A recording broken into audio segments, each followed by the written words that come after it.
COVID-19, murder hornets, riots, and racial injustice, none of that could keep us down. But a psychotic forest ranger? Well, that just might. We watched The Legend of the Psychotic Forest Ranger. We watch it so you don't have to, so you know what time it is.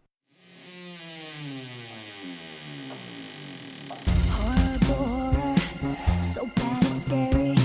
Splitting up is never okay. Plot, who needs it? Don't turn on the lights. Cars don't ever start, but that's alright. Running upstairs instead of out the door. Good acting, what do we need that for? Horrible horror, so bad and scary. Enjoy the show, but not really. Hey, welcome, Moongoons. Welcome back. We're back. After a bit of a hiatus, a hot minute, if you will, with all this shit going on, but we're finally back. We are the Horrible Horror Podcast. I'm your host, Mr. Marshall Hampton. With me, as always, is my co-host, my buddy, Mr. Aaron Southworth. Aaron, say hello. Baby, we're back. It's been 3 months at least. I think the last time was around St. Patrick's Day. Yeah, our last episode was the Leprechaun one. Yeah, so we've had COVID-19, we've had racial injustice, we've had riots, we've had murder hornets, but we got to come back, babe. Yeah. We got to come back, baby. The people need us now more than ever. I agree. Yeah, so we couldn't sit. We're finally back. So forget any like the old ring rust. We got to shake off that ring rust if it doesn't go as smoothly as we normally do. Plus, right, and of course we're doing this remotely. Yeah, we're trying to do this remotely for right now. So we'll see how that goes. So bear with us for any oddities, any issues we might have, and just this might be a little, obviously gonna be a little different from our normal episode. But yeah, like if we have like awkward pauses and like, oh, sorry, you go, Yeah. like. Yeah, so we're going to see how this goes, and hopefully it'll be all right. And but main thing to take away is we're back, Moongoons. Horrible Horror's back. I know you missed us. We missed you. Let's jump right in. So before we jump into the movie, shout out and thanks. First, I want to say Patreon shout out to Josh Coleman for supporting us on our Patreon page. It was a while ago, but since this is our first episode back, I'm finally not getting to it. And also a very, very belated happy 18th birthday to Eli Bottom. He was, I think, the brother of one of our Patreon supporters, who sent, asked him, give him a little birthday shout. And I said, sure, why the fuck not? Sure, So, why not? Oh, that was, happy birthday. Again, that was back in like March or something. So, very happy 18th, belated 18th birthday, Eli. Hope it's great. It's our first time back, so we're doing it. You're 18 now. Go do a bunch of crazy shit that you can now get arrested for and try as an adult. I don't know. Dude, do you remember what you did when you turned 18? God, dude, my 18th birthday, man, I remember I was like, all right, let's go to strip clubs. The ones that were 21 and older, because there were still a few of those around at that point. And let's go get some porn just because I could. But anything I could do legally, I was doing it, even though if I didn't, let's go buy some cigarettes now, even though I don't smoke, but I can legally buy them. I'll give them to somebody else. 18th birthday was...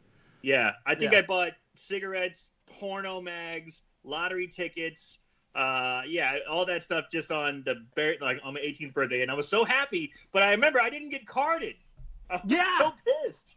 Yeah, I know, I know they didn't card me when I bought cigarettes. I'm like, oh... All right. I was like, card me, damn it. I'm finally 18. Right. I want to be able to do this legally now. You're taking it away. But, and going to the strip clubs and, the old, I think it was the old Deja Vu was still, at that point was a juice club where it was 21 and under. Or as 18 you had to bring, either you had juice or it was a BYOB. Yeah, or something like that. It was a really weird setup, but it's not around anymore. It's not the one here. There was one up in Springfield, but I don't know if that's still open. Anyway. Yeah, 18th birthday was crazy. So let's move on to this movie, The Legend of the Psychotic Forest Ranger. Quite a mouthful of a title. It is. This movie was released on August 17th of 2011 in Canada. Written and directed by Brad Mills. You can find it on Tubi for free. That's where I watched it. And supposedly it's on Vudu and Apple TV as well. I cannot verify that, but that's what it says. So it's also on Amazon. You can rent it for 99¢, which It is is what on I did. Amazon. I didn't see it on there because when I looked on Amazon, it said video is like unavailable right now. For 99¢, Yeah, you can rent it. Yeah, If that's saying something. Because damn, how many videos do you see that's 99¢ rental? Yeah, you know you're in for a hard road if it's a 99¢ rental.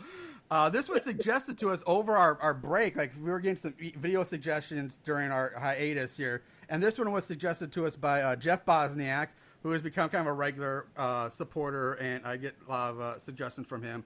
But this one we took this time and ran with it. The cast ain't shit to talk. The Forest Ranger is played by Michael G. McDonald. He's only got 4 credits to his name. 2 of those 4 are just shorts. And this was his very first acting credit.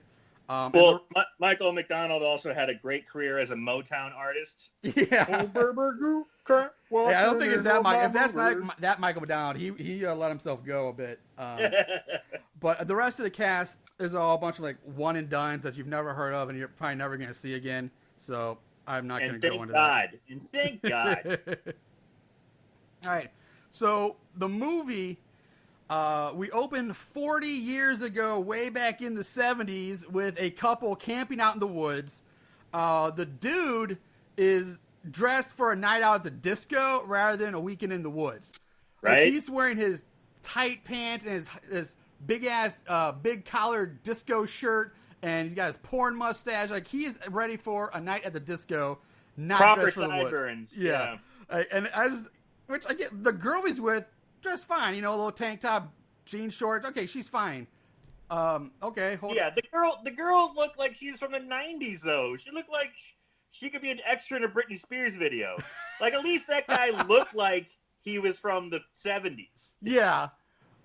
I don't know. I mean, a tank top and jean shorts is kind of a universal look. That could be in any time period, but I see her. I mean, yeah, probably a little more modern, but definitely. But at least she looked like she could be in the woods, whereas this guy was like straight up nightclub ready. Like, that was a little weird. Saturday Night Fever, baby. Exactly. Yeah, Saturday Night Fever. So the girl is like breaking down the tent and their campsite and cleaning up the campsite. Where I'm just calling the guy Disco Steve. Disco Steve comes up behind her, starts kissing on her. She turns to him and starts to take off her shirt when they hear a twig snapping from somewhere in the woods around them. They both turn to look, towards the sound, but of course they don't see anything yet. The girl's all freaked out, but Disco Steve, he's like, "Oh, baby, that was probably just some squirrels, But she's like, no, I'm freaked out. And he's like, so Disco Steve's like, fine, I'll go check it out. I'll be right back. So right off the bat, it's like so typecast, predictable. Yawn, Yeah. Let's keep moving. I'm like, I know it's gonna happen. He's gonna come back and be almost dead. Exactly. So the where was that? Night's falling here, and the two of them they're back together. And that's the thing. He showed back up, and I thought for sure he'd like be dead and wouldn't come back, but he actually showed back up. Like, let's get out of here. I got the creeps. I'm like, okay. I'm actually getting a little swervy here. Maybe this isn't as bad as I would think it would be. But that was about the biggest, positive I have to say so far. So, yeah, night's falling, and they're trying to navigate their way through the woods. And Disco Steve mentions that his compass is broken now. And that's when they look up and see the silhouette of a park ranger backlit by the moonlight. It's actually not a bad shot for a slow, but it's probably the best looking cinematography shot in the whole movie. The girl approaches him asking for help, for help getting out of the woods, but the ranger doesn't respond. So Disco Steve goes up to him and taps him on the shoulder. The ranger grabs Disco Steve's hand and like twists his wrist, like this is one of those like twist the wrist, so he's like, his wrist is all bent funny, and Steve's like, it hurts. It's your Steven Seagal joint lock, yeah. Yeah. So the ranger's like, hey, tells him like, you littered, and Disco Steve tells her, but hey, we're gonna come back and clean it up, later. And Ranger calls bullshit on what Disco Steve's saying like, how are you gonna get out of the woods if you're lost? Which they said they were lost. And Disco Steve pulls out his broken compass, say, look, we have a compass. And Ranger counters by saying, yeah, but you don't have a face. And then stabs the broken beer bottle that they had into Disco Steve's face, killing him. And the whole time he's just... The Ranger's laugh just gets on my every fucking nerve, and he laughs all the time. Oh, I know. I swear, I'm glad you said it now because I was gonna say it later. But yeah, he laughs pretty much every time it's nonstop. Every time he's on screen or says something, he's laughing all the way through his lines or all the way afterward. It's just nonstop. This stupid. It's not even like a good evil laugh. No. It's so bad, and it gets really annoying. It's not even punchlines like "How you doing?" He's just laughing after every line. Every line. So Disco Steve's dead, broken beer bottle in the face. He falls over dead. The girl screams. Well, the Ranger stands there laughing some more. She turns to run, but instantly trips. Just as soon as she turns around, boom, she's on the ground. And she tries to get up, but she gets grabbed by the Ranger. She pleads with him. She's asking for him, like, what did we do wrong? We didn't do anything. And the Ranger tells her that they left the campfire smoldering and says to her that only you can prevent forest fires. He starts to laugh again, then stabs her in the stomach with something that I think is just like a wooden stick. I don't know because you can't really see it. Yeah, it just looks like a giant Tootsie Roll. Yeah, it just, I don't know. He stabs her with something. She falls to the ground. She's dead. Ranger turns and walks away laughing the whole time. That's it. We roll the opening credits, which focus on close-up shots of a Bible for some reason, which never really comes back into play in this movie at all. And then there's also some close-up shots of like newspaper articles that talk about like a priest that left the priesthood to become a forest ranger. And I guess they're trying to build some background lore here, but none of it pieces together at all at the end of this movie or makes any sense. They never come back to it. They never try to explain it fully. Or you never guess that this forest ranger was a priest. At some point in the movie, they do talk about, there's some kind of satanic ritual that with dead squirrels and a pentagram. But it's never explained, and it never comes back. It never comes back, and they just... It seems like that's a great hook to at least explain something. Yes, I agree. But like, they don't use it. Yeah, like, I thought this would go kind of like, a way of like Bloody Bible Camp where they had a Bible reference, but they did a better job of explaining it there, and a much better job explaining how it all connected together. This one, after this credit scene, it never comes back. You might as well just forget it was ever in the movie because it's pointless. It's just dumb. It's gone. So we fast forward to present day after the credits, and we meet our four main characters as they cruise down a wooded highway in their convertible, drinking and driving. And I think they're supposed to be 18 because they're talking about school's out, but I don't know if they're supposed to be in graduation. I don't know if they're supposed to be 18 graduating high school or graduating college. I think it's supposed to be high school. I think it's supposed to be high school too, but man, the guy in the back seat looks like he's 35 with a mortgage and like two kids, working through a divorce. I was gonna say the same thing. They do not look. No. Like if they should have just made them, they're gonna have a hard time pulling off college age, let alone high school. Like it's insulting, Like I'm insulted that I'm watching this, and the whole time they're on this joyride, they're incredibly juvenile. Yes. Just off the charts, ridiculously, like, is this supposed to be funny? Because it ain't. It is not. Guess who's not laughing? This guy. Yeah. And probably everybody else. Like, I thought the same thing. Like, again, the writing, I'm sorry, but the writing in this movie is terrible. We'll get this out of the way right now. The writing is terrible. I'm going to say it again later. The acting is atrocious. I'll say that again later, I'm sure. And not in a good way. Not in the good way, but it's bad.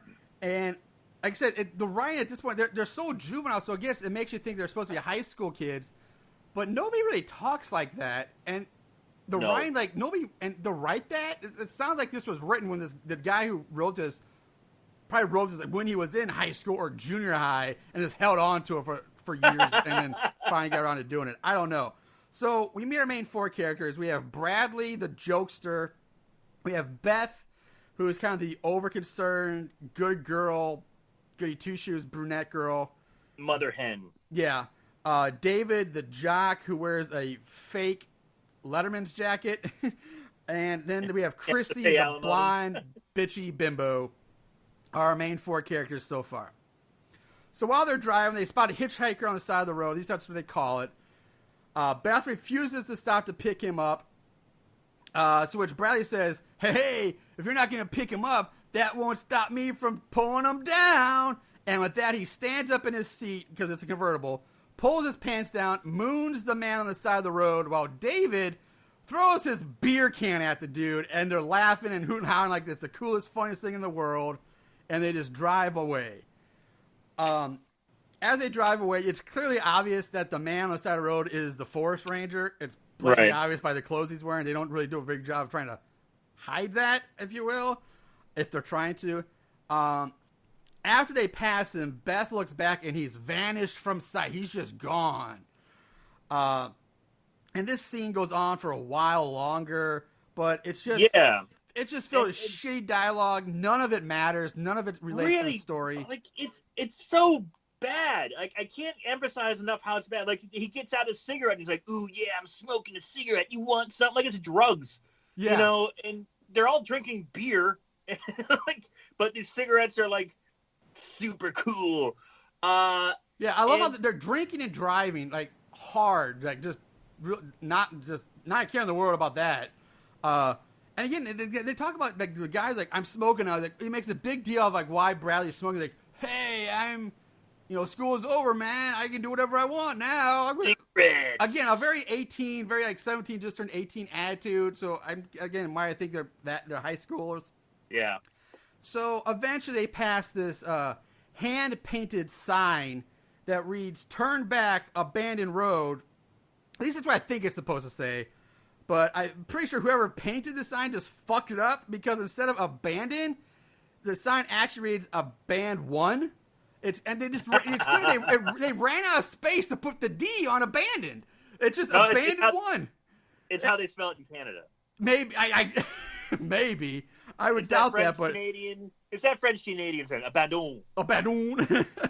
And if that's the thing, then I will apologize. But I think they just fucked up and ran out of space to put the D on it. Which, how do you leave this film? That just turn the sign over and try on the other side. Like, just fix that shit. That shouldn't be in the movie. Anyway, night falls. They get lost, and the car breaks down. And they run out of gas.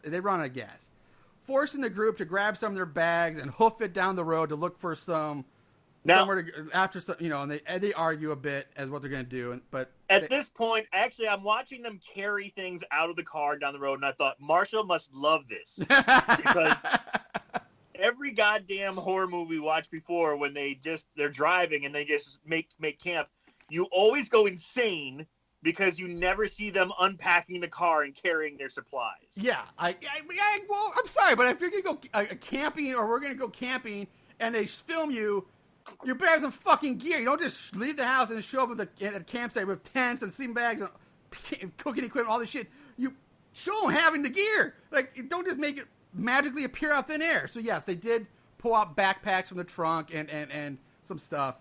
Yeah, and I thought to myself, of like, the most common plot device is camping in horror, right? Yeah.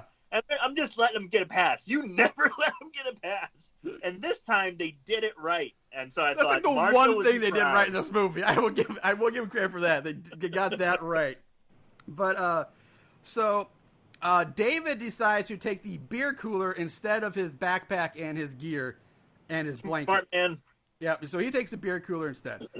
And as they walk down the road, we see the ranger kind of walk in their view, like right in front of the camera, like just watching them go down the road. Bradley takes a piss break and uses this opportunity to scare the others, with a jump scare, because he's the jokester of the group. So we have to scare. Yeah, same old jump scare, jump up behind a tree, ooga booga, whatever. And again, just goddamn, the acting is so terrible here. It's so bad. We're only a few minutes in this movie, and it's already wearing on me how bad these acting is and the writing. It's just so bad. It makes you like, Like, you could use this as, like, instead of lethal ejections, you could just make people watch this movie and just let them slowly wither away from the soullessness of this movie and the actors. It's so... Yeah, I think I aged like 10 years watching this. Yeah, it's terrible. So, at this point, the group spots a house in the distance. So, they say, hey, let's go over there. They reach the house. They find it empty. So, of course, they decide to break in and just crash here for the night. Because why not break and entering, too? And I love they keep calling it this, they keep calling it a cabin when it's clearly just like a normal, like, aluminum siding 2-story house. It's not a cabin. Yeah, it's just a house. It's just a house. Bradley tosses his beer bottle way outside. Beth yells at him for littering and says something about, what if the forest ranger catches him? So there's no foreshadowing or whatever. Inside, Bradley scares the girls again. Some more, I'm going to jump out and spook them. More shenanigans. Yeah. Once everyone settles down, they decide it's time to break out the beer. And then comes a knock on the door. Everyone huddles together in the shadows trying to hide. And they all peek around the corner doing like the old like Three Stooges or Scooby-Doo like head stacking gag when you peek around the corner. And then they see the silhouette of what they think is the police officer because he's got the old like smoky, the hat and all that. Yeah, like a state trooper. Yeah, state trooper hat. So they open the door, and this is where we meet the overly chipper and just Mr. Positive Ranger Dan. Very, very Dudley Do-Right. Yeah. Like that classic Canadian kindness, like almost naivete, if you will. Yeah, very well portrays. said. Naivete, great word there. I've been looking at the thoracid since I've been off during this break. Dan says he's just doing his rounds, which is weird because why would a forest ranger be coming up to people's houses? But I guess it is supposed to be a cabin, so whatever. But it's not a cabin because you find out later it's a people's house. Like, this is a full-on house that people live in. It's not a cabin in the woods. So it makes no sense of why a forest ranger would be going up to people's homes, checking on them. But anyway, he's doing his rounds. He asks if they have seen anything suspicious around and warns them that there have been sightings of a prowler. But it's nothing to worry about, just some loony the police have been tracking. And, because, that makes it sound even He seems so nonchalant about this. Oh, yeah, just a prowler, some loony they've been chasing for years. Yeah. Years, he said. Years. But don't worry, nothing to worry about. You're fine. David, I'm sorry, I lost my slide. Ranger Dan says he'll come by in the morning to check on them again. And he wishes them a good night, and he heads off on his merry way. David then grabs a baseball bat that he finds hanging on a gun rack that for some reason is filled with baseball bats instead of guns. So it's really weird, but it's whatever. It's so a baseball rack filled with, or gun rack filled with baseball bats. In Canada, yeah. It's like, maybe the States, there'd be some baseball fanatic, but we're talking Canada. This isn't exactly the bastion of baseball. No, there should be hockey sticks, if anything, on that rack. Yes. But nope, it's baseball. The group works out sleeping arrangements. The girls force the boys to sleep together while they take the bedroom. So instead of sleeping on the couch or in a chair, or just going to another bedroom, because this house is like 2 stories, there's easily at least 3 bedrooms in this fucking house. They said, you know what, let's just sleep on the floor and cuddle up next to each other head to foot. Like, odd choice there. Like, why would you do that? It's dumb. There's couches and chairs right there, but let's sleep on the cold floor. Fucking Canadians. So we cut back to Ranger Dan driving his John Deere thingy-majig. It's one of those vehicles that it's like a golf cart in the front, but it has like a small truck bed or like flatbed in the back. They're called Gators. What? Gators. Oh, okay. Yeah, I used to see them all the time in college. There's like a lot of college campuses use them. Over. The zoos use them. It's a weird like golf cart. Like a maintenance guy. Yeah, kind of thing. But then he knows that his compass is all messed up with the needles just kind of spinning in circles. So he walks off into the woods trying to figure out his wonky compass. Because that makes sense. Sure. The park ranger forest ranger pops up in front of Dan. Dan's all startled. The forest ranger just stands there smiling at Ranger Dan for a while. Dan asks the forest ranger what he's doing here. That, hey, my shift hasn't ended yet. It won't end for a few more hours, so you don't need to be here. Forest Ranger tells Ranger Dan that he's here to relieve him of life. And then, like, everything else, he starts laughing like an idiot again and proceeds to break both of Ranger Dan's arms. Then I think he breaks Ranger Dan's back before snapping a small tree in half. This is ridiculous. He goes up to, like, this small tree. Like, you see him, like, he breaks the fucking tree in half. And then he slams it down on Ranger Dan. I guess, I don't know where, because you don't really see it, but he slams it down on him. You think he'd be dead, but no. Forest Ranger then drags Ranger Dan away into the darkness, who's somehow still alive after having his arms, his back, and then a tree slammed on top of him. Yeah, I kind of love this scene, honestly. It's like, let's describe the Ranger. He's a thick guy. He's thick. He's not, we're not saying he is not, like, big and muscular, but he is thick. He looks like he could fuck you up. You know, he's menacing enough. He's a thick boy. Yeah. And he breaks the arms, and he does like a fucking Bret the Hitman Hart backbreaker. Yeah. Got to keep it Canadian. And then he smashes, like you said, he tears a 7-8 inch in diameter tree out of the ground, and what it looks like, he breaks both his legs. And then he drags him away, and as he's being dragged away, Ranger Dan goes, "He's dragging me!" Yeah. Like, what? And the whole time he's getting his arms broken, he's going, "Ouch! Oh! Owie!" Like, he's literally saying that stuff. It's not like screaming, but it's again, is this supposed to be funny? I don't know. Like, maybe this is weird Canadian humor that we don't get. Like, I don't know. I'm starting to think this is a thing. It might be. So the next morning, Beth and Chrissy find the two boys snuggled up together on the floor, and they leave. They leave the house. And we cut to the girls, who are now in one-piece swimming suits, standing in a pretty pool of water at the bottom of a waterfall. Really nice looking. Yeah, it's very pretty. Beth is, I'm going to quote-unquote, washing Chrissy's back with, like, a loofah scrudgy thing. And I find it seem really odd because they're not, like, it's not like they're swimming and frolicking in the water having a good time. But she's washing her with a bathing suit. Yeah, that's what I'm saying. She's washing her, but she has a swimsuit on, and all she's doing is washing the same spot in her back over and over, and there's no, like, soap on this thing. There's no soap. Yo, it's so weird. It's so fucking weird. Why? I don't, like, you could have bathed at the house. Like, if you want to shower at the house. Just have them playing. Just have them hanging out. Yeah, like, have them out there sunbathing or frolicking around, splashing each other, having a good time. It's the oddest choice.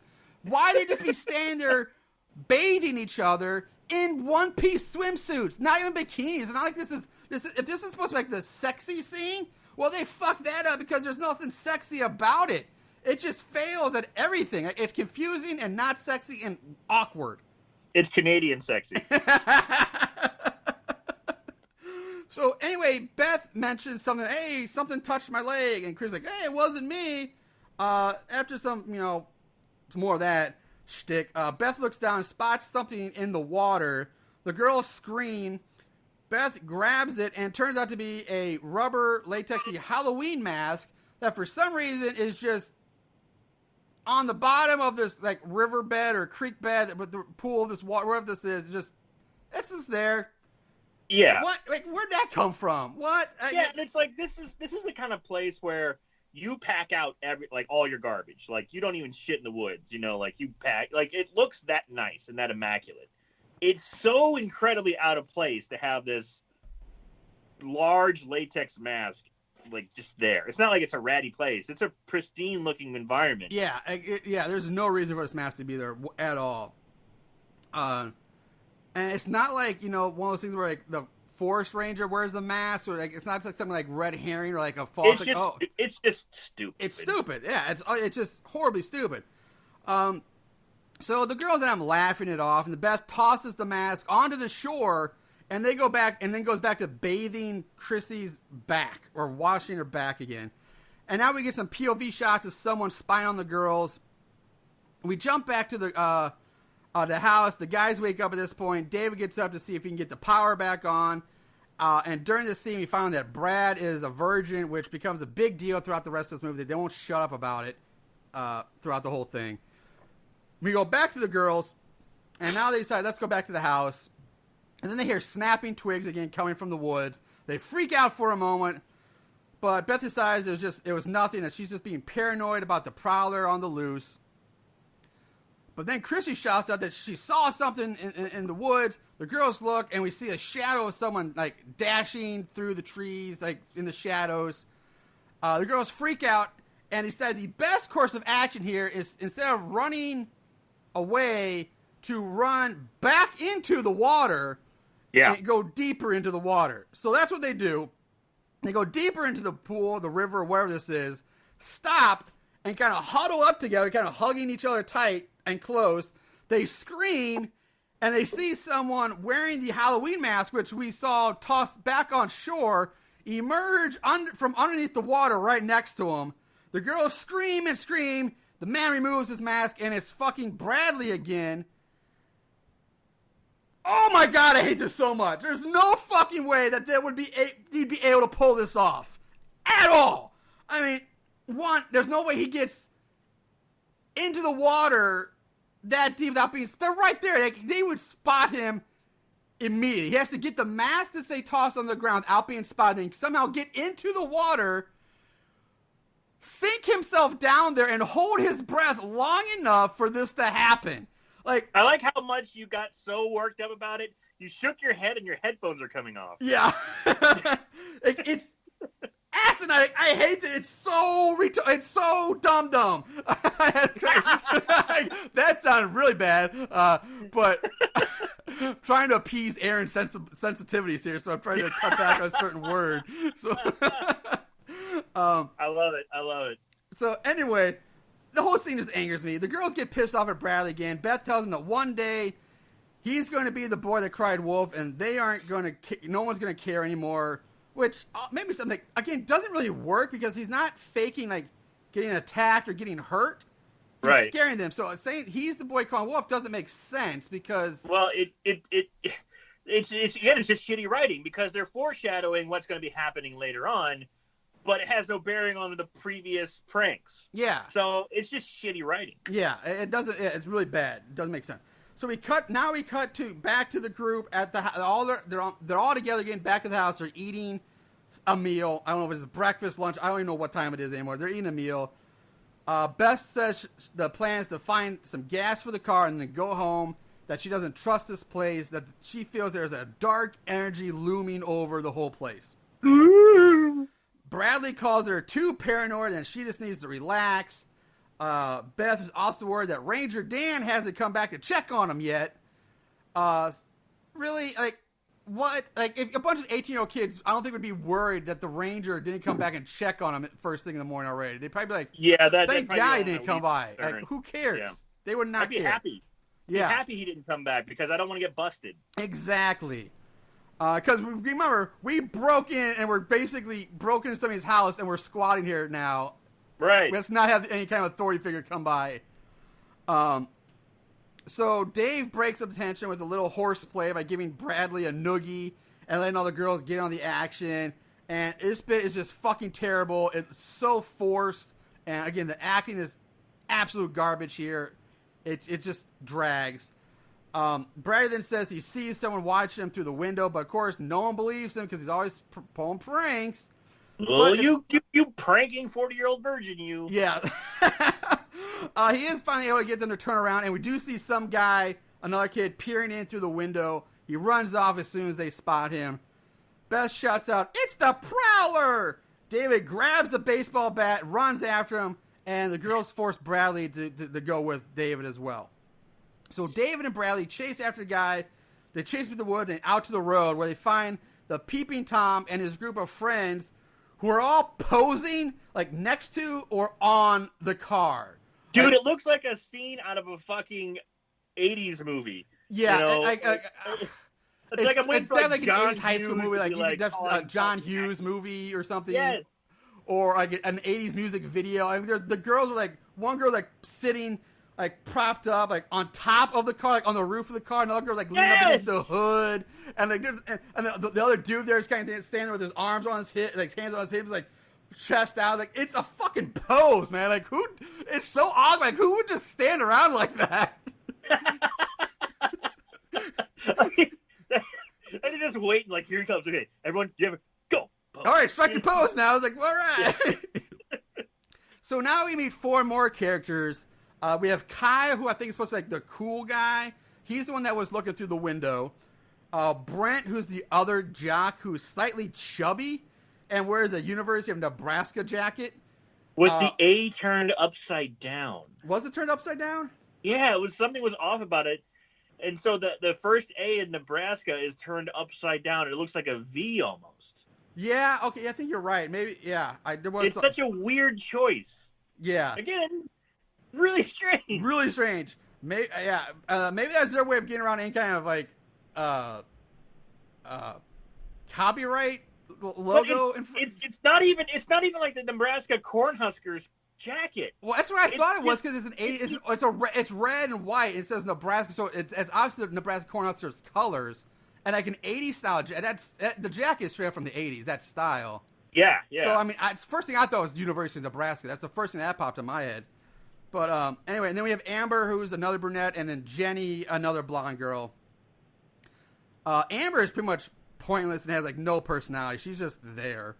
Yeah. They make their introductions. The new group explains that they sent Kyle up to the house to make sure that the owners were gone on vacation. And at one point in the movie, basically, we learned that this new group of 4, they come here every year for the past 3 years when the owners leave for their month-long vacation. So they come up here and party while the owners are gone for a month. Yeah. Anyway, there's a really odd and awkward shot during this because at one point, Bradley asks them why they're here. Like, what are you guys doing here? And then Kyle reaches into their car. And he turns his back to the camera, reaches into the car, and when he turns back around to the camera, he's holding up these 2 cases of beer and says, "Why else?" And he's holding up this beer, and he stands there like it's almost like a freeze frame moment because he stands there looking into the camera, holding up these 2 beer cases for a really long time, a lot longer than it should, and the camera just keeps lingering on him and lingering on him. And it's so awkward. Like, he's standing there with this smirk on his face, holding these cases of beer. And I swear it's like the director just forgot to call cuts. And I swear, like, right before it does finally change scenes, the camera cuts, you can literally see Kyle look off camera with his eyes, like, looking for the director to, like, yell cut or something. You can see it in his eyes, like, are we done here? Like, I'm tired of holding these up. This happens more than once. This happens like 3 or 4 times in the movie. It's like, I got a great idea. And they just freeze. Yeah, it freeze on it. Stays on them. Like, I can understand that one, that's bad directing, but not just bad directing, that's bad editing. Like, in editing, you can like cut like 3 seconds of that clip off when he's standing there holding that. But again, they chose to leave it in. It's so weird. Like, why? Why not just cut it out? So night's fallen. Both of the groups now are hanging out together. They're best of buddies all of a sudden. Like, instantaneously, best of buds. They're hanging out around a small bonfire, drinking and partying.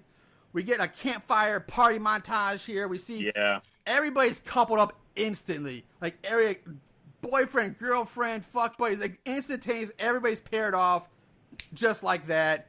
Completely unbelievable, but whatever. And the groups are mixed. They mix the groups up. Yeah, it's not like the people who. It's not like Brad and Chrissy who like know each other, and Beth and David who know each other. No, they intermix the groups. So like we have Beth and Brent, the chubby jock. We have David with boring old Amber, Kyle and Chrissy, and then you have Bradley and Jenny. So everybody, that's our pairings up now for the rest of the movie. We cut to the Forest Ranger's lair or his cabin or whatever it is, where the ranger is cooking and eating some kind of meat on a skillet. The camera pans around his lair, and we see tables with like tape outlines of like various murder weapons, and they're labeled like axe and shotgun and bear trap. Like, he has to label his shit and like outline them in tape. Like, it's so weird. I guess he's a very organized Very organized, very ADD, you know. Psychotic Park Ranger. So there's also like strips of meat like hanging on a line drying. He's making beef jerky. Like he's making like skin jerky or something. Yeah. So like I think they're supposed to be portraying that he's eating human, like he's eating a person. That's what they're supposed like maybe eating Ranger Dan or something like that. Right. But again, the impression. They don't really show it, and so you leave the guess in that. I mean, I assume that's what it is, but again, they don't really do a good job of really. Yeah, that's the impression. Home. That's the impression I got, was that, you know, he's like eating off the femur bone, and he's cooking. And I'm thinking, of course, well, Ranger Dan's fucking dinner right now, so dinner Dan. So we jump back to the others, still at the camp scene, and they're still partying to drink. And god fucking damn, this shit is it's bad. The acting's terrible. The writing's terrible.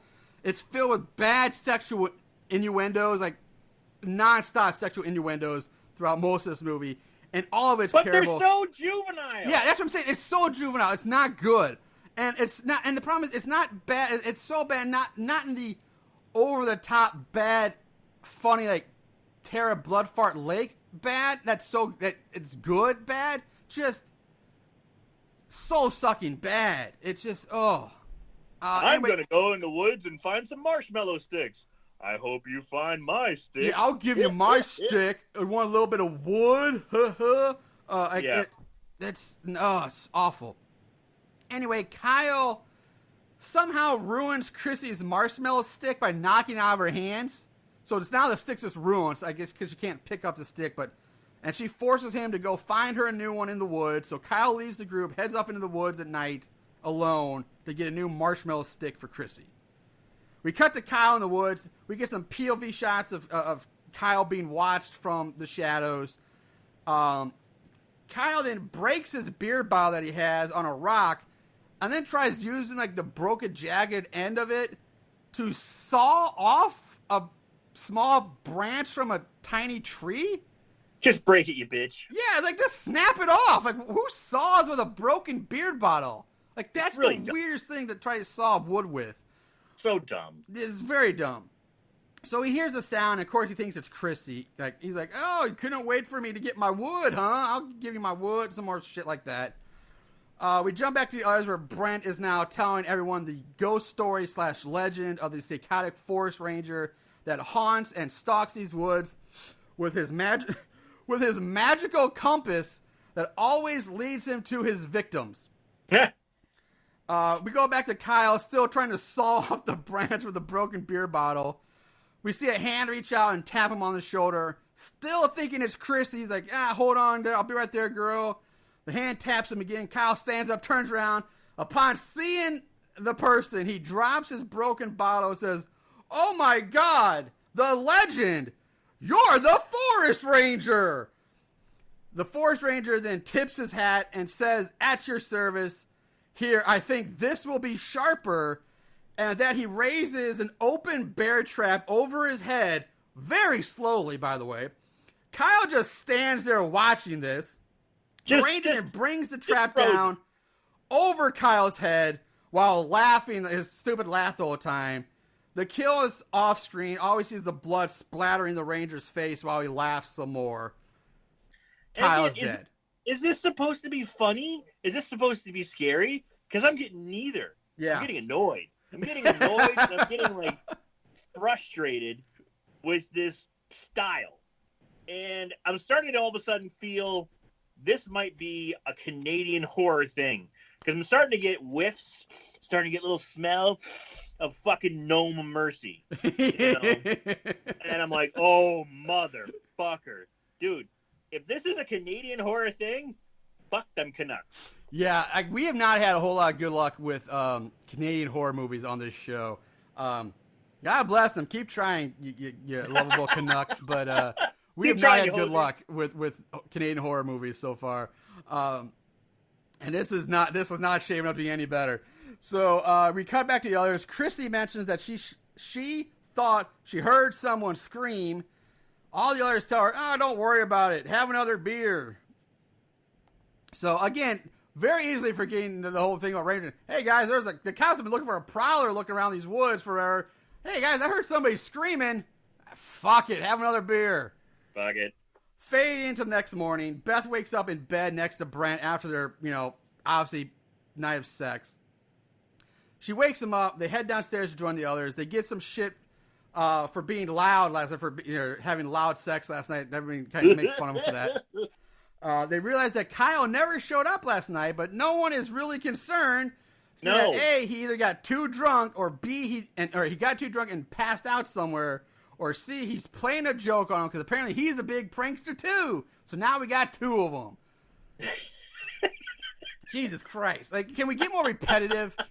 And first of all, if one of my friends went out last night in the woods and passed out and never came back, I would still be concerned. I wouldn't be like, oh, he just passed out in the woods somewhere. He'll be fine. Like, even if that was what happened, I'd be like, yeah, we need to go find him. He could be passed out, face down his own vomit. He could be, something could have happened. Time to go find him. The whole time they're also talking about how this is deep woods, deep wilderness. Yes. And, what's in Canada is fucking bears, wolves, wolverines, shit that can fuck you up. Moose, and elk, especially if it's running season. Running season, baby.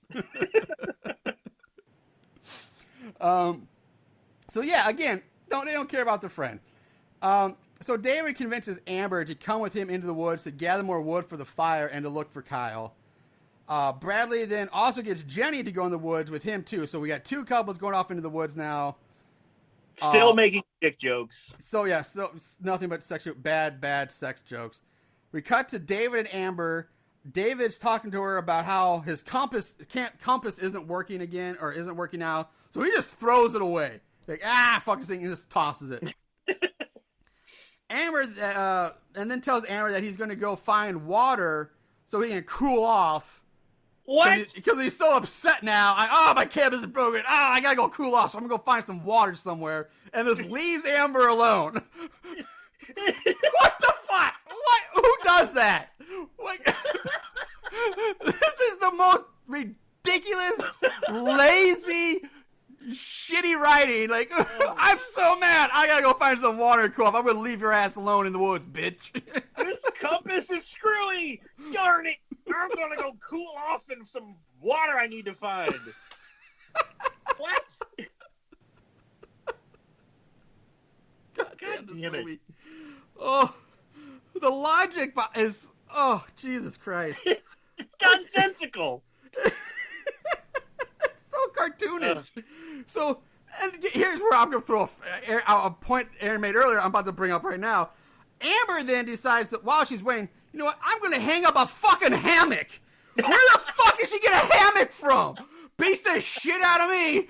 Because they're walking out, when they leave the house, they're empty-handed. They're walking through the woods, empty-handed. David leaves, but fuck, I got a hammock now. I'm going to hang up in the woods while I wait for him to go cool off. What the shit is happening? Didn't you know all Canadians come standard with a hammock up their ass? Just call it hammocks. Canadian. So, keep in mind, okay, first of all, on this hammock, she hangs it up. She's relaxing and swinging back and forth in her hammock, which is a net. It's a net mesh hammock. Keep that in mind. She hears twigs snapping. Of course, she thinks it's David. She gets up to look around, calling out for David and Kyle, because he might be out here too. Forest Ranger pops up behind her, grabs her shoulder. She spins around, and she's like, oh. And he asks her if she has a permit to be camping out here, referring to the hammock. So apparently, a hammock means camping. I don't know, but whatever. Amber tells him that she was just out here gathering sticks and needed to take a break because her feet were hurting. Jesus Christ. With that, the ranger says, don't worry, I'll let you rest in pieces. And he raises up an axe. Amber stands there and screams with her hands up over her face. The ranger brings the axe down on her. The movie cuts away to Bradley and Jenny dropping firewood into a pile by the fire pit. They sit down to talk. Bradley confesses how much he likes her and how much he's in love with her all of a sudden, even though it just met 12 hours ago. And he tells her, hey, look, I'm a virgin. And she tells him that if he plays his cards right, come tomorrow, he might not be a virgin anymore. So, man, that would be so much pressure. Yeah. You know? You're a 40-year-old virgin already. All right. And then you got this girl saying, if you play your cards right, you'll get some of this puss. And it's like, I would be so nervous, and like that ante has just been raised up. I'd be so afraid. Yeah, like everything you do, like, oh my god, did I just fuck up my card? Did I fuck up my hand? Did I fuck up my hand? Did I mess up my cards? Like, what did I do? Right. So we cut to David in the woods calling out for Amber. He hears the voice saying, over here. And again, it's clear it's the Forest Ranger. It pretended to be Amber. It's blatantly obvious, but the guy falls for it because he's a fucktard. David sees Amber's spotlessly clean clothes on the ground. So he's like, oh, all right. So he starts taking his clothes off too. He's like, hey, we're gonna fuck now. But again, I'm like, how in the fucking hell would Amber's clothes be so goddamn clean when she just got chopped to pieces by an axe? Those things should be fucking covered in blood. I didn't even think about that. They should be drenched in blood, not like they just came out of the laundry. So David then spots some blood on a tree, and he backs up and he looks up and sees Amber dead in a different hammock. It's a different hammock. It's not even the one she had. And who hung this hammock up? Where'd it come from? And first of all, this hammock, he looks up, like he blatantly looks up. And this hammock like had to be easily at least like 15 to 20 feet up, hanging in the trees, based on the camera angles, and we're just like, how the fuck did she even get up there that high? Is the Forest Rangers carrying around another goddamn hammock that just throw buys into up there? Because this one isn't her. Hers was a net mesh. This one is like a solid sheet hammock. I'm like, what the fuck is happening? I told you, Marshall, standard issue Canadian. They all come with hammocks. They all come with hammocks and a case of Labatt Blue, I guess. Or Molson's, yeah. So, David backs away, bumps into the Ranger. David spins around, fist raised. He tries to punch the Ranger, but the Ranger catches David's fist and crushes his fist in his hand, saying you shouldn't crack your knuckles or you'll get arthritis, and then headbutts David in the face while laughing. We cut to David waking up tied to a tree. The Ranger walks up, holding an axe, and tells David that he just wants to help David gather some firewood. I'm assuming that's another dick joke. With that, the Ranger hacks into David's crotch with the axe. That's why I assumed it was a dick joke. The Ranger continues to chop away at David, who's screaming out in pain. This may be the best. Honestly, this is probably the best performance during a kill in the movie. Like, it's not great, I agree. Yeah. But it's probably the best one we get. So the Rangers at this point has we cut to the aftermath. Okay, he's just chop, and this cuts away. And we cut to the aftermath, and we see that the Ranger has chopped David in half. David's upper half lays on the ground, and then after a moment, the fake stuffed legs collapse to the ground that were still leaning up against a tree with like the intestines on top of them. And not the worst effect for a low budget movie. The legs looked really bad, but the intestines and the blood, not that bad. It's probably the best effect and thing in this movie. So. Yeah, I also liked that the Ranger did chop him up, and before he dies, like, God help us all. And before his body falls over, he goes, timber. Yeah, he does say his timber. Body falls over. That one was a decent one. Yeah, I was like, okay, right on, and it gave me a little hope. Just a little boost. Just a little bit.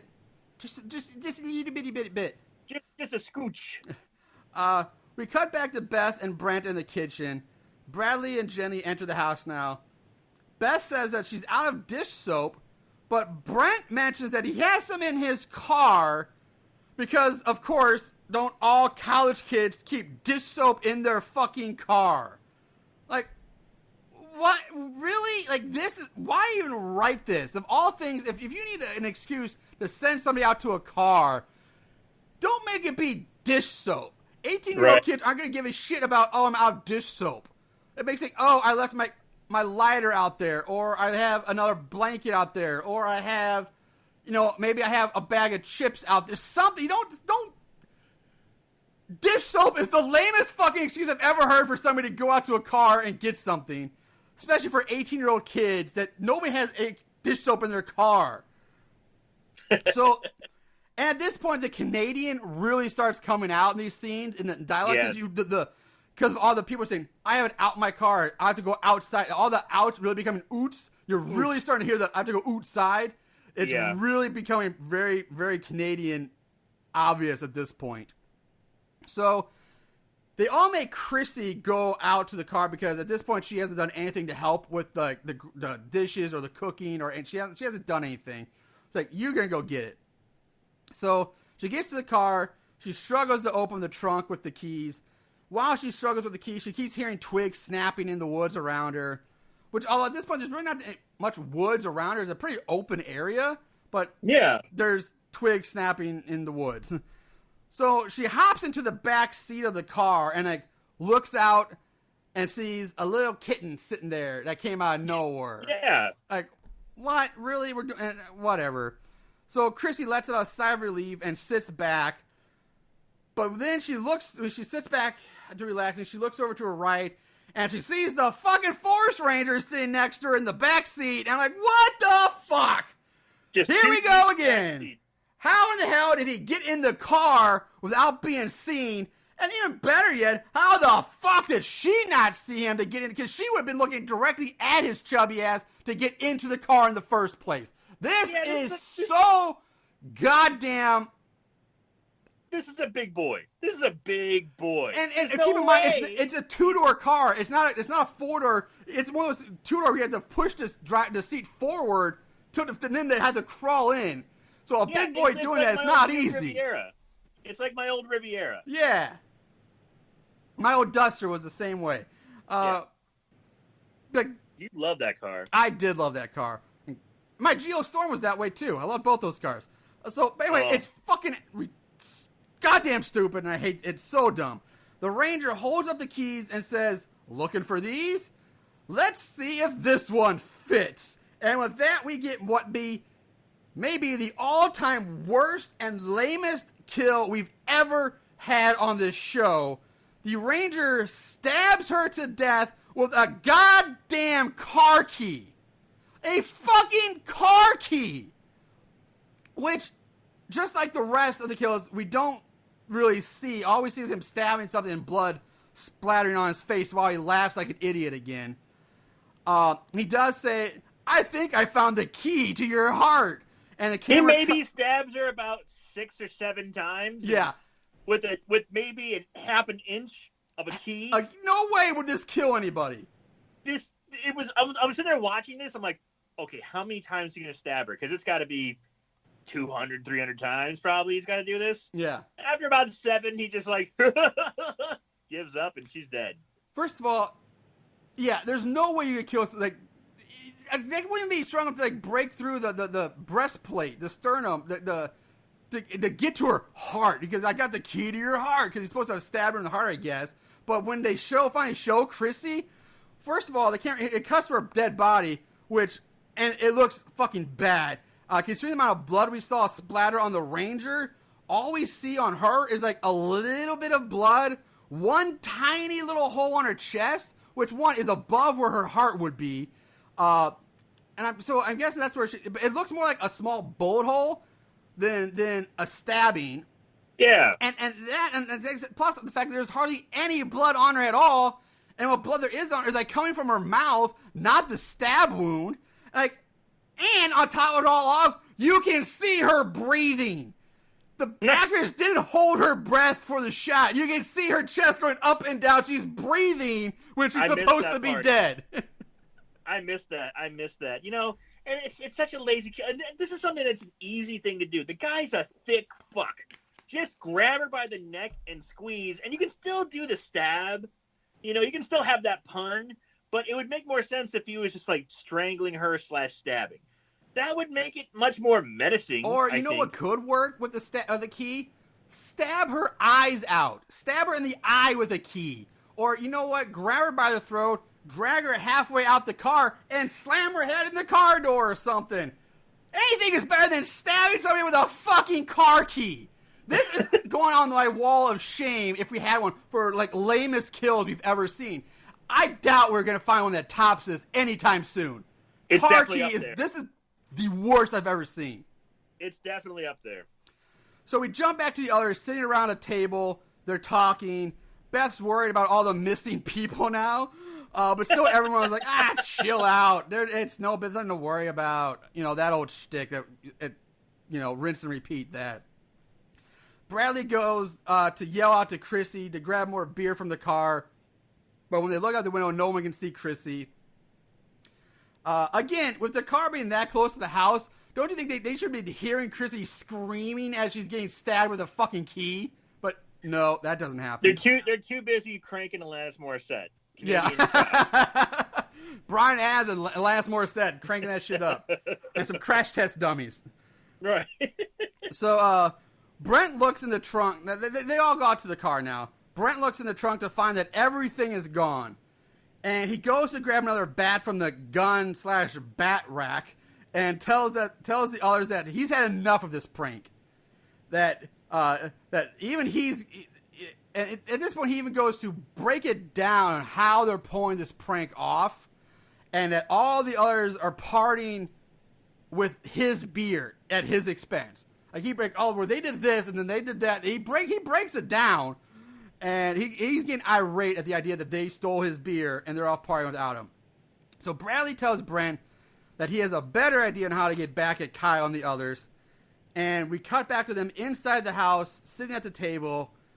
Bradley tells them that the one thing he's learned from his time as a practical joker is that there's nothing worse to a practical joker than when the joke doesn't work. So he suggests that they do nothing about them at all, and that they should have their own party and fun, forcing the others to give up their prank and come back to join them. So I love how they really make it's like I got a great idea. It's like, what is it? And they cut to inside. Like, you're waiting for him. Because, like you said, the jock broke it down. Very elaborate. They even had cut scenes for his fantasized flashbacks. Prank. So, you're thinking, okay, here comes even a bigger, more... because they even cut to it. It's like, okay, what's the plan? He's like, do nothing. Why did we go inside? Why do we have to do that? Yeah. I agree. I mean, you do that as a plot device to make it like even more elaborate. But he says, "Don't do anything, bro." God damn it! Yeah, I don't understand. And again, like they show the flashback scenes of people. Like I get that's not needed because it's only been like 5 minutes since that all happened. Maybe, but that's why I thought it would be more elaborate when we went back inside for even the bigger plan. Yeah, they set up like it's going to be some kind of like Ocean's 12, Ocean's 11, like elaborate plan. No, it was like, we're going to do nothing. So, anyway, that's what they do. Brent pulls out some bottles of liquor so instead of beer, now they start hitting the hard stuff from, I guess they find in the house. Beth grabs some more marshmallows, and out to the fire pit they go to party. Bradley at one point leaves to go find some more marshmallow sticks.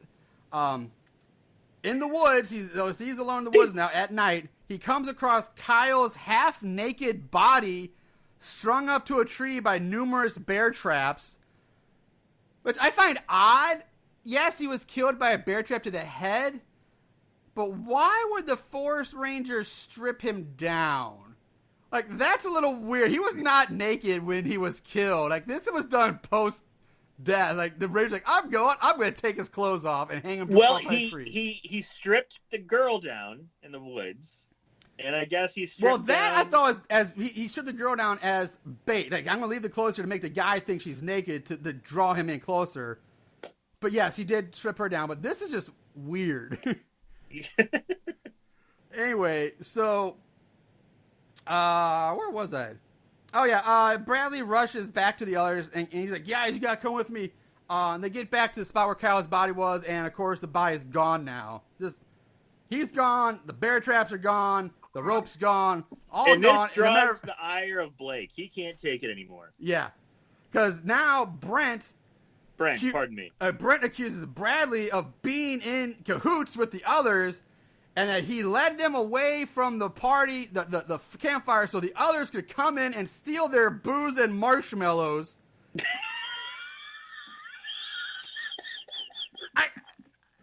It's so stupid. I just can't with this, man. I just let that sink in. Somebody wrote this shit down on paper and said, "Let's film this." Like, let that sink in. Like, this is the stupidest. Like, whose brainwaves? This guy is supposed to be a college kid, or at least, yeah, college age kid. And he's like, all you fuckers are out to get me. You led me out here so the others could steal my beer and marshmallows. I'm fed up with this. I'm sick of it. Like, oh, so he's so pissed. He punches. He punches Bradley in the face, and then they hear twigs snapping. Brent thinks it's all the other, and he yells at them he starts yelling out to them and threatening them. He's like, "I'm gonna kill you. Give me back my beer. I'm gonna get you guys." You hosers. So they head back to camp. He heads back to camp, followed by Beth. Jenny magically somehow finds David's camp compass on the ground, which in the dark, by the way, just it's a compass in the middle of the night or dark woods, and she happens to just perfectly find it on the ground. So Bradley decides to follow the compass to whatever has been making the compasses act up. The same logic that Ranger Dan had. Oh, my compass is broken, so let's follow it. You can't really follow a broken compass really well, guys. Like, what are you going to do with it? But, so, whatever. That makes perfect sense, and that's what they do. Bradley and Jenny end up at the Ranger's lair or cabin or whatever, where he finds Chrissy's makeup compact on the ground. Because, yeah, sure. Meanwhile, Brent lights a fucking log on fire. Not just like a stick, a log. A massive log on fire. Like half a tree. It is like half a tree. And heads off into the night to look for the others with Beth following at his heels. So now the movie goes back and forth between the two groups. And Bradley and Jen are looking around at all the horrific stuff in the Ranger's lair, while Brent and Beth are sneaking around the house with his log torch. And again, I think it's a little hard to be sneaky if you're trying to sneak up on somebody when you have a giant flaming tree in your hand. I mean, it kind of gives you away there, buddy. But whatever. So in the lair, Jenny says something like, what if the Prowler is Ranger Dan? And that would explain why he never came back to check on them. Which makes zero fucking sense. Because she wasn't there when Ranger Dan showed up at the house and said to the first four kids, like, "Hey, I'll come back and check on you in the morning." Chrissy hasn't been even introduced in the movie yet. She wasn't there to know this. Like, she wouldn't know that information, but here she's like, "Oh, that's why I never came back." Because it's pretty funny because when that part happened, I thought the same thing, but I was so exhausted. I'm like, fuck it. Just keep going. So back to Brent sneaking up to one of the corners. He's sneaking up to one of the corners of the house, and the Ranger pops around the opposite side of the corner, and they're face to face now. The Ranger asks Brent what he's doing carrying a flaming log and if he has a permit for fire. Meanwhile, Bradley and Jenny decide they have to race back to warn the others, and Bradley grabs a shotgun that they found in the Ranger's lair on the way out. The Ranger tells Brent to give him the flaming log, which Brent does. He's like, "Okay, here you go, take it." And something is said that makes Brent think that the Ranger is in on the prank. So this guy has like lost his fucking marbles. He's like insane now. He has been so enraged by this prank that he has lost his goddamn mind because he thinks the Forest Ranger is in on the prank now. And so he gets mad. He's like, "I'm going to fucking kill you because you're in on this prank. I can't take it anymore." So the Ranger then swings the flaming log at Brent. But hold on to your butts. Hold on, because Brent now turns into fucking chubby Jean-Claude Van Damme from like Bloodsport or something. George St. Pierre. There you go, George St. Pierre, a Canadian. Yeah, there we go. He ducks under the flaming log and delivers a spinning back kick to the Ranger's gut. No. Okay, follow me, guys, on this. All right, try to visualize this in your head. So, ducks under the flaming log, spinning back kick to the Ranger's gut. He then goes into a fighting stance, like straight up like Street Fighter fighting stance, and he starts backing down the Ranger, who's holding a flaming tree, while screaming, "Come on! Come on! Come on!" And Brent then punches at the Ranger. The first punch misses, but his left hook hits the Ranger in the face. He follows that up with a spinning axe kick to the Ranger's face as well. Then a side kick to the Ranger's gut, followed by like a double like Hadouken punch to the chest. Yes! Like it's like Hadouken, like just this double-fisted punch to the chest. Then a quick knee to the face, followed by like a series of rapid-fire chest punches. And he tops it all off with a leaping, flying jump kick to the chest. The Ranger is still standing after all this, but Brent then does a spin move, like a spinning dodge move. He kind of like spins around the Ranger, and then he throws and lands like a solid uppercut to the Ranger's like chin or something. At this point, the Ranger falls to the ground. His hat comes off. Beth is like cheering from the sideline, like, "Yay!" Brent then taunts the Ranger, saying, "Why do you think I wear this varsity jacket? I'm the captain of the wrestling team!" Whoa. All right, first of all, dude, that's not a varsity jacket. That's like a cheap knockoff starter jacket. I gotta jump in here. That whole scene was so ridiculously fantastic. Yeah. I love that scene. I mean, he throws that spinning back kick, and he's like, "Come on!" And the Ranger looks scared. Yeah. And the whole time, dude, the moves aren't bad. They're really not. And then he does this fucking Liu Kang, like, flying kick. Yeah. And his fucking, like, loafer tennis shoes. Yeah, he's wearing like this slip-on like Tyler shoes. Yeah, and then he beats him down and throws off his jacket and goes, "I'm the captain of the high school wrestling team." Oh, like and wrestling team, "Holy dude. shit." There's I no was wrestling on the there. There was like a team. double leg I never learned takedown. spinning back kicks. That was like fucking Taekwondo, Ninjutsu, Jeet Kune Do, some crazy bullshit, man. There was nothing wrestling about that. What kind of wrestling do they do in Canada? Yeah. It's crazy bonkers, man. It's fucking insane. I loved it, though. Yeah, I won't lie. Like, I kind of did too. It's fucking nuts. Anyway, the Ranger gets up. He spins around to face the camera, and now his eyes are glowing red. Yeah. So seeing the glowing red eyes, Brent now realizes that it's the crazy Forest Ranger. The Ranger picks up the log, which is no longer on fire, by the way. The flame's just gone. That died off. Says to Brent, "Get a life." Not! And then throws the log like a javelin at Brent. The Ranger pulls a not joke straight from like the fucking 90s in 2011. Like a Borat not joke. Like a Wayne's World not. I mean, it is Canada. They get things a little later, I guess. I just couldn't believe it. I was like, what?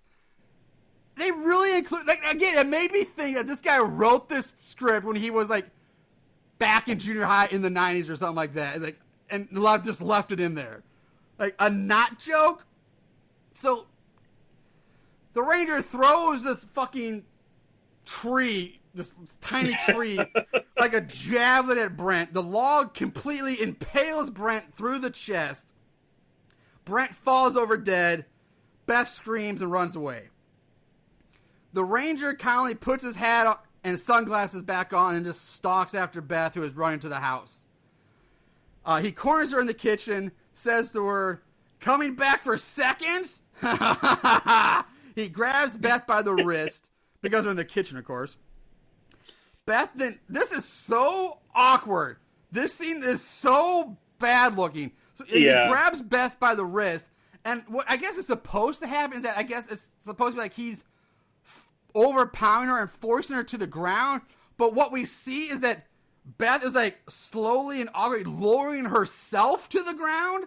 And on her way down, she reaches up and opens the refrigerator door to like so it blocks her from view. Like again, this is a shitty camera work. Like, why are you filming it from this? Like, you clearly said she's lowering herself and she reaches up to grab the fridge door and opens it. And she's behind the fridge door. You can't see her anymore. Yeah, now you can't see her. She's behind the fridge door. So the ranger then goes over to the fridge and pulls out this giant like pot of like chili or something and says, "This stuff is to die for." And then kills Beth by smashing her skull with this pot. Like, just drops it on her head. We don't see it because the fridge door is blocking it, but he kills her with a pot of chili or something. Yeah, we don't see it. I mean, it's just something that we assume happens. Again, I don't think that would hurt.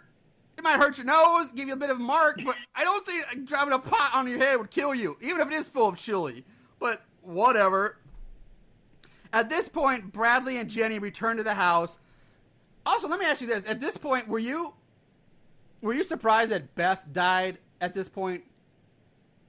Because to me, I just based on the way the introductions of the characters, I thought Beth was going to be the last girl. You thought she was going to be the final girl? Yeah, because she was the goody two shoes once, so I was like, I'm good. But she does bang Brent, but still, like, I thought she was going to be the final girl. I felt that when she banged Brent, all bets were off. It basically just turned into they're all the same. They all have equal kind of things. And actually, when they started talking about the virgin character, I thought he was going to be, when they were talking about he was a virgin, they were really focusing on his virgin angle. Yeah. I was like, oh, okay, well, he's the virgin. He's probably he may be the final girl, It's true, but it's just like, it's so weird that when Jenny and Bradley and Jay are the last two alive, and that Jenny's the final girl, because we didn't even meet her till like halfway through the movie, Well, it just becomes Bradley is the final Bradley. girl then. Yeah, it's just weird. But anyway, so they return to the house, not seeing anyone around. They kind of argue a little bit about what to do next, and Bradley tells her they have to kill Ranger Dan, and Jay's like, I'm scared. I don't know what to do. The Ranger pops up from fucking nowhere now at this point, grabs Bradley by the neck, lifts him up off the ground with one hand. Bradley drops... They're back outside now, too, by the way. Bradley drops the shotgun, which Jenny picks up. She asks the Ranger what he did with Ranger Dan. The Forest Ranger responds, asking her if she's ever heard of the Circle of Life, while still laughing like a moron. Jenny warns him to stay back while asking him what he did with their friends. The Ranger says, what they say, if you can't beat them, eat them. Waka waka. So now, again, hammers home. Okay, he was eating Ranger Dan, or a body at some point. Right. Jenny backs up, trips over Brent's dead body. Bradley scrambles up, rushes over to her, picks up the shotgun that she dropped. The Ranger holds up a coiled up length of rope now that he got from nowhere. Just magic. This guy pulled out more weapons from nowhere than it's fucking crazy. I was saying, well, hold on, let me see. You wrote down all his puns? Oh, yeah, I'm trying to, but wait. Okay, the way I wrote it is weird. So he says, what, are you guys not having a good tie-in? So it's supposed to be like not having a good time, but he says tie-in because I'm going to tie you up the rope. So it's a really awkward pun, but... It's really bad. It's really, really bad. So Bradley tells Ranger that they're going to call the cops and have him locked up. He orders the Ranger to put his hands up. So the Ranger then slowly raises his hand, still holding onto the rope. But then with all the speed of a sloth, he tries to lasso Bradley. Bradley shoots the Ranger, then grabs Jenny, and they run inside the house. The Ranger stands up at his gunshot wound on his arm, which looks more like he got shot with like a tiny, like little 22 caliber, like a tiny little BB gun or something, rather than a fucking shotgun at nearly point blank range. Yeah, he's got like a little hole in his just a little hole. arm. Just a little hole.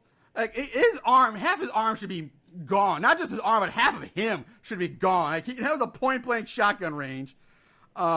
Inside, Bradley tells Jenny that he doesn't want to die a virgin. She tells him that if they make it out of here alive, or if we make it out of here alive, that he'll lose his virginity so fast it won't even be funny. So they run off to hide. Outside, the Ranger breaks the shotgun in half over his knee like Jose Canseco breaking a bat. He's fucking Bo Jackson. Bradley and Jenny, we see them hiding in a closet in a bedroom. The Ranger then starts chopping through the bedroom door with his axe, doing his best, like the Jack Nicholson, the Shining impression. But instead of saying, here's Johnny, he says, I just want to ask you a few questions. Followed by more of his stupid laughing. He reaches in to unlock the door, but stops when the sounds of police sirens are heard outside. So he cut to this local cop getting out of his cop car outside the house. Bradley and Jenny try to warn the cop, but they can't get out of the room, saying that the Ranger jammed the door with his axe. Everything about this scene pisses me off because it's so logistically wrong, or not wrong, but easily fixable, then they don't do it. So even if the door knob is jammed with the axe, there's a giant hole in the door from where he chopped through it. You could easily reach your arm through there, grab the axe, and unjab the door, and guess what? Now you have a fucking axe in your hand, your arm. But no, they don't do that. So Jenny goes over to the window and finds that the window, the glass window, is stuck and won't open. But like I said, it's a fucking glass window. Just break that shit open and yell out to the cop. This is what he says. This is what fucking Bradley says. He says, hand me that hammer. And I'm like, okay, he's going to smash the window. Oh, he uses it to, like, break the lock. Yes! So he can open the door. That happens, that happens a little after a scene with the cop. But I was told, yes, totally got on it. Instead of just taking the hammer and smashing the glass, he's, like, hitting the goddamn lock open to get the door. You break the fucking glass, dude! Take a chair and chuck it through there. Like, the stupidest fucking thing. Like, who does that? Now is not the time to be, like, dainty and be worried about breaking a window. Like, Jesus. Those Canadians are just overly polite. I guess. Like, boy, geez, my life is in danger. Oh, gosh. I hope I survive. I better not break this glass, though, because that could set the pretty penny back for the people who own the house. Oh, geez, eh? Yeah, That's my best Canadian. That was good. I'm just so frustrated at this scene because I'm pretty sure what happens is we can't really break the window because we don't have the money to replace it in the budget. But if that's the case, then I don't know, do something else. Don't use it. But it's a window. Like, it can't be that expensive to replace a window or something. I mean, I don't know. Or just don't write that then. Yeah. Or you know what? Find different. an old. Just shoot it from a different angle. Find some old crappy window somewhere, like in a junkyard or like someone disregarded, and just get close of a hammer smashing it, and then go back to them. Like, you don't have to. How about this? Don't have it locked. That's true. Because it didn't cause any. There was it cost them 30 seconds of time. Yeah. It was just a dumb decision. Yeah. So outside, the cop spots the Ranger and orders him to stop. The Ranger's like, is there a problem? They exchange some shitty dialogue, just like the rest of them. It's horribly bad. It's horribly acted. It's atrocious. All right, then, okay, now we get the hammer in the window. That happens now. Eventually, they do get the window open, and Bradley and Jenny start shouting out the window to the cop. They yell out that the Ranger's a murderer who killed all their friends, and they locked him up in the house. They locked us up here. The Ranger makes the move for the cop's gun. They struggle to fight for the gun. The cop is able to get a shot off, shooting the Ranger in the upper chest, kind of like pectoral area. But this barely even phases the Ranger, who just wipes his hand through his blood, and then flicks the blood into the cop's face. He just flicks his fingers, and the blood goes into the cop's face, and he must be part alien. He must be part alien. Oh, he said, and for some he says something the Ranger says, blood, it's in you to give. Give blood, haha. Again, bad joke. And the blood, as soon as it hits the cop's face, begins to burn the cop's face. And we hear like a sizzling noise, and the cop screams, "It burns! It burns!" He drops his gun. The ranger says, "Here's blood in your eye." Blinded by the burning blood, the cop starts swinging his nightstick blindly at the ranger, which you can clearly see is so rubbery because it's just flopping all over the place. The ranger easily just dodges this, and then the cop then decides to blindly just charge at the ranger, who just sidesteps away, which causes the cop, instead of just running forward, not hitting anything, causes the cop to like dive forward and like just go flying to the ground. It's so unintended. It's so weird. The ranger picks up the nightstick, which the cop swinging it around. We can clearly, it's all rubby.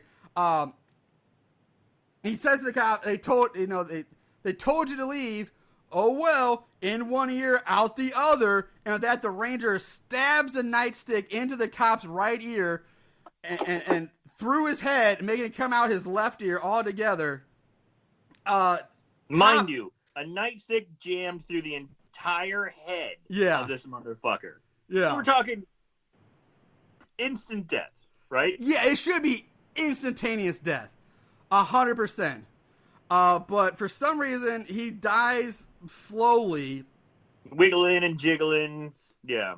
And so he dies, and the for some reason, my notes here now have gotten cut off and ruined, so I'm going to have to free ball the rest of this, but I think I can. Oh, I know what happens. Yeah. I can do this. The cop slowly dies. The ranger turns his attention back to Bradley and what's her tits? Jenny, who I think at this point have gotten in one of the cars and have Bradley has managed to hotwire the car.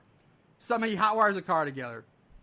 And he gets to start, he looks in the back in his rearview mirror, and he sees the ranger standing behind the car, and he says, "Objects in the mirror closer than they appear." He throws in reverse, slams on the gas, sends the car racing in reverse to run over the forest ranger. And again, the editing looks like it's clear like the cop's only like 10 feet behind the car, but the way they edit this, it makes it like the car goes like at least like 50 to 75 feet before it hits the cop. There's so much drawn out, useless footage and cuts here that it really extend the scene long. It should just be smack, he's dead. Anyway, they roll over the cop. They hit the car, the ranger with the car. The ranger goes flying backwards.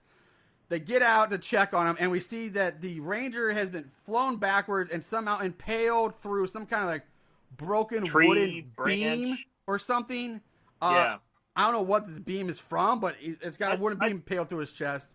I thought it was like a tree branch, but yeah, something like that. Yeah, at first I thought it was a tree branch too, but I looked more and it's like an actual like shaped wooden beam, from a deck post or something like that. I don't know. Hey, you know what? I don't care because we're almost there. We're almost there. Almost there.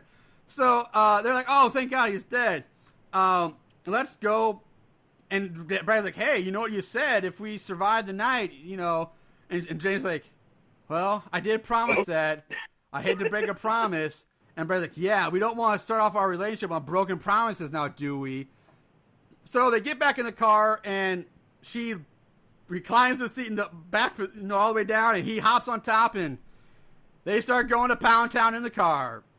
So we get an outside shot. The cars are rocking. It's rocking and rolling all over the place. And then behind them, we see the headlights of another car turn on. Uh-oh. Bradley looks up from banging her. He looks up, and he's, the headlights are shining in on him. And we see the forest ranger sitting behind the wheel of this other car, laughing like he always does with his eyes glowing red. He throws the car into drive, and again, he races toward. Again, they do the same effect. The car's only like maybe 15 feet away from this car, but they edit it to make it look like he's got like a good like quarter mile of rev up, of speed up time. Like he's just he's getting all his build up. No. But that's how it makes it look. And the whole time, Bradley's just like laying there. You see Jane's legs up in the air, and Bradley's like so on top. He put his arms up from his face. The headlights come in, and it's in slow motion. The cop's like, ha ha ha ha. And you can clearly see that the car the Ranger's in is not really driving. It's just somebody's off camera, like shaking it from off the screen. And he cut away. You hear an explosion. It cuts away. Boom, explosion is heard. And it cuts to Ranger Dan lying in the grass in the woods somewhere, still somehow alive. We see a wheel, like a tire and a wheel go bouncing on fire, go bouncing by Ranger Dan. Ranger Dan pulls out like a Zach Morris, like 80s cell phone. What? Where'd this come from? He's had this the whole time. He's just now pulling this fucking thing out. Not after he's waited like a good 12 or more hours since he's been assaulted and brutally attacked. Like 2 days. Yeah, 2 days before he's decided to pull all this thing out. And without even dialing it, he just pulls it up and starts talking into it like there's somebody already there. He doesn't dial it. He just starts talking. He's like, they're dead. The Ranger, they're all dead. The Rangers, the stories are true. It was the Ranger. Or something like that. And the camera pans up to him, up into the night sky. Fade to black, roll the credits. That's the fucking legend of the fucking Forest Ranger right there. That's what should be called, the fucking legend of the fucking Forest Ranger. The legend of the Psychotic Forest Ranger is now over. Goddamn. So, with that said, let's move on to favorite kills. Don't act like you didn't love it. Favorite kill. Alright.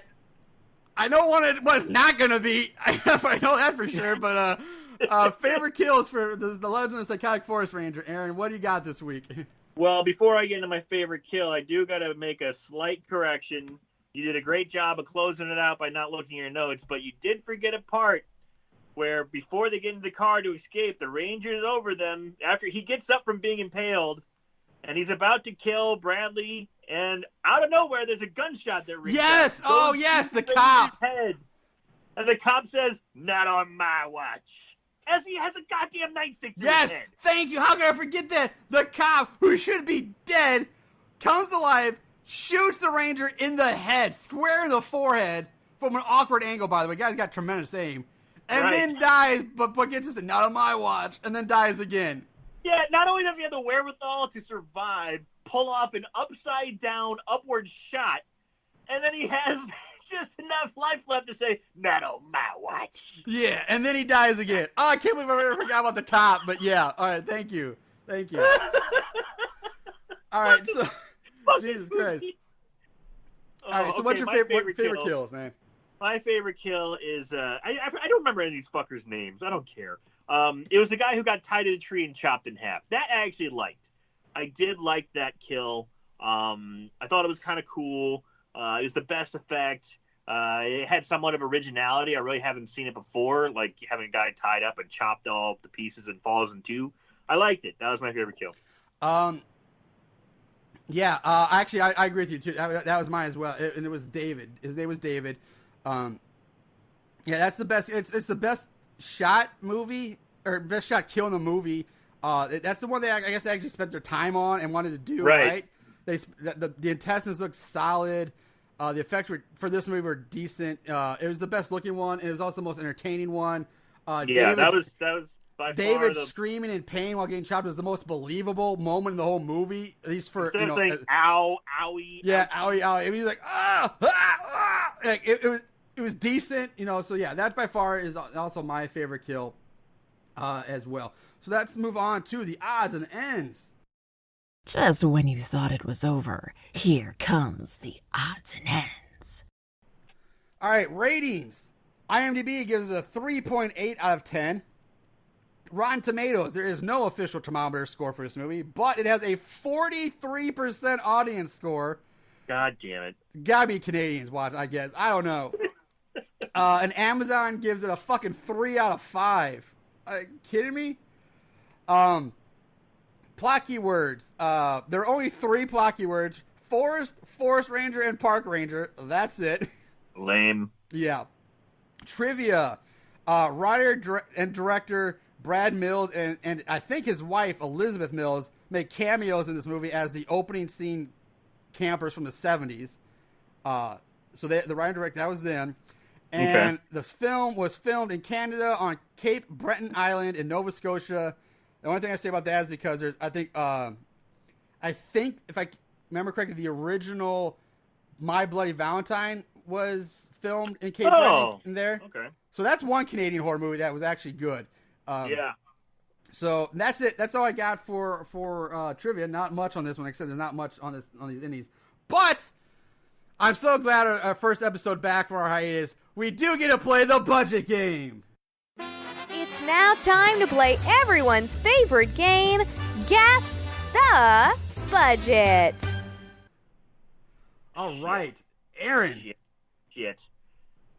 What is your guess for the budget of The Legend of the Psychotic Forest Ranger 2011 release? Shot in 2011 with a bunch of fucking hosers who have never done anything since. I will give you a hint. This budget is in Canadian dollars. Aha. Okay. Yeah. Canadian. Fuck. It was. We summed it up very perfectly that obviously they didn't have any budget because they couldn't break a window. They used probably their own cars. It was probably their cousin's house or something out in the woods. Boy, I'm gonna say 10,000. No. 15. Let's just go crank it up a notch. Why not? $15,000 is Aaron's guess. You won't believe this shit. I don't believe this shit. But what I found, you came in way under budget. Estimated budget in Canadian dollars, 50,000 Canadian. I don't know where the fuck that money went then. 50,000? Like, what? Like, again, Pork Chop was done on $3,000. It was so much better than this movie. It makes me think if this was like a what's this, a money laundering thing? Yeah. Is it like some biker gang trying to money launder their Canadian crank, just try to make the money clean? They're getting in that black market maple syrup, I don't know, but 50,000?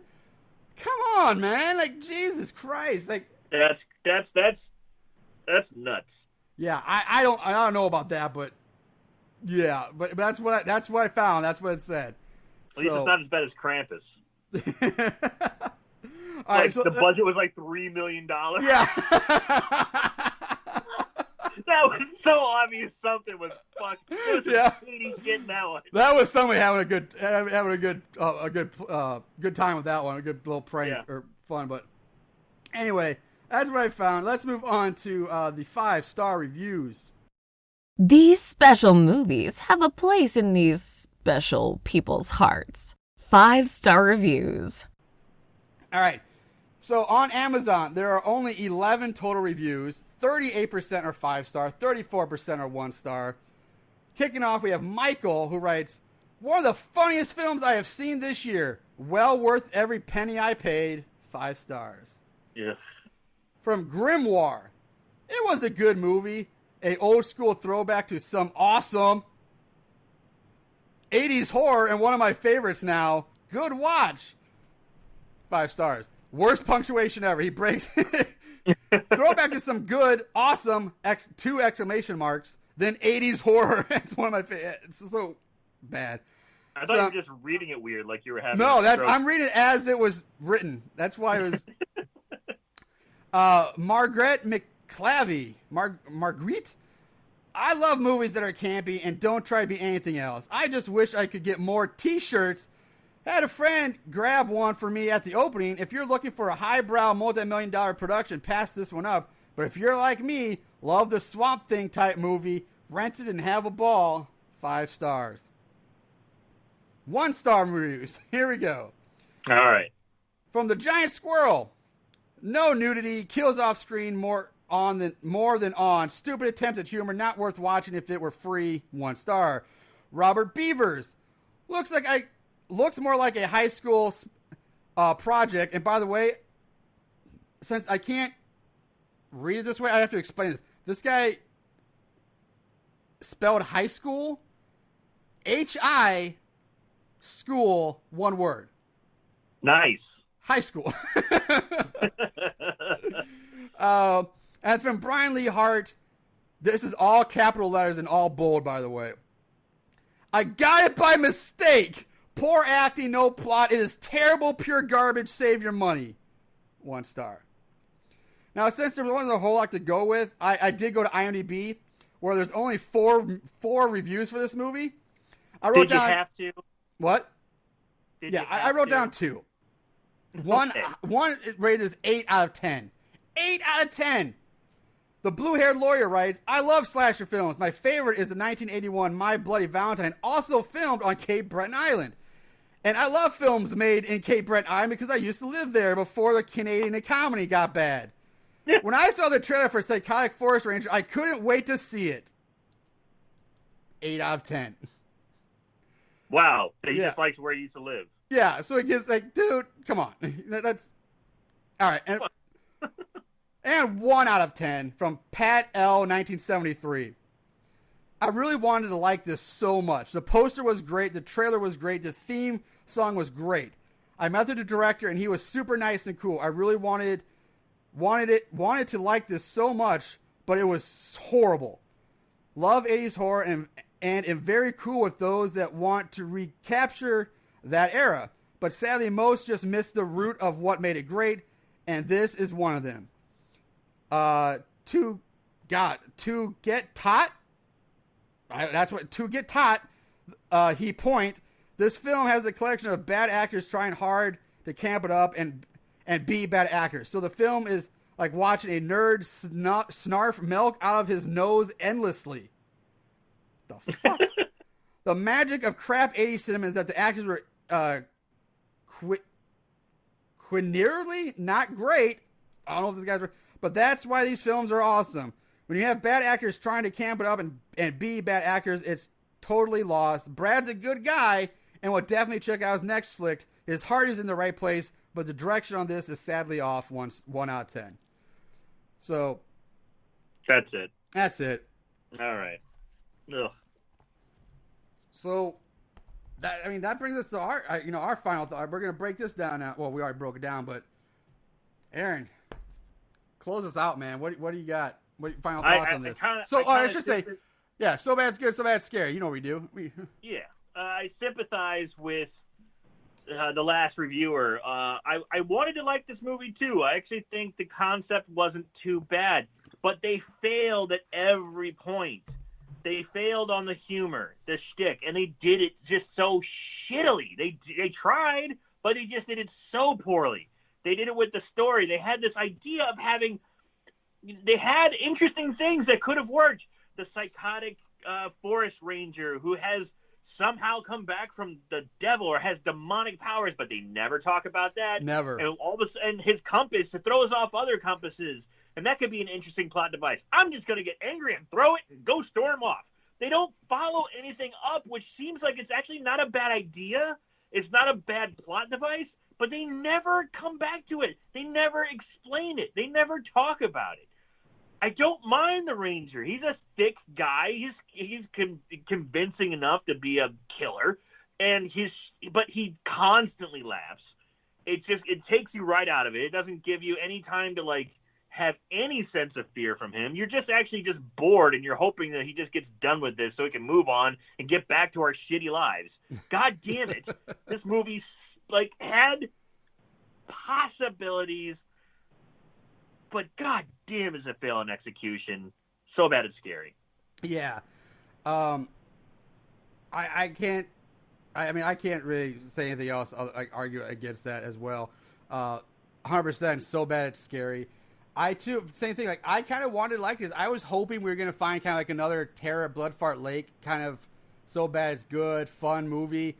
But man, it started off bad and just went downhill. Didn't really give you any real good hopes of ever turning itself around. The Forest Ranger, you're right. For an independent movie, they get a guy who can be, is big enough.